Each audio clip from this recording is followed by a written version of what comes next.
Activity. Are you sure you have an strategy? My name is Oscar Camilo Aurileón. Program, Technology and Logistics Process and Management. Strategy. How an organization defines how it will create value and about what to do and how to do it. Training. It allows importance to the take to the formation of the future.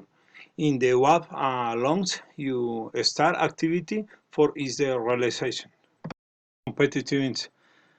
Define and the ability on the business to produce and the products in the serving the mix in the quantity of the market. Reset. In is the way to support your customer the process in occur during the process and afterwards.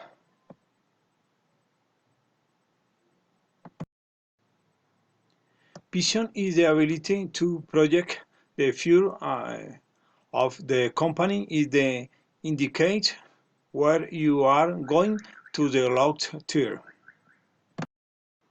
Leadership is the ability to project the future, and the company is the what is the you intend to become in the future. Projected. Seek and position in the according to the different strategy and goals set by the company.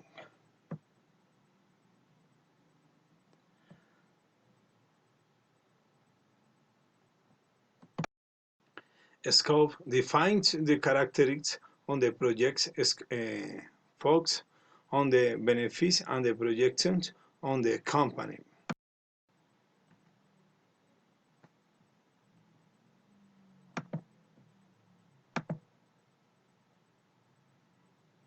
Conclusiones del caso.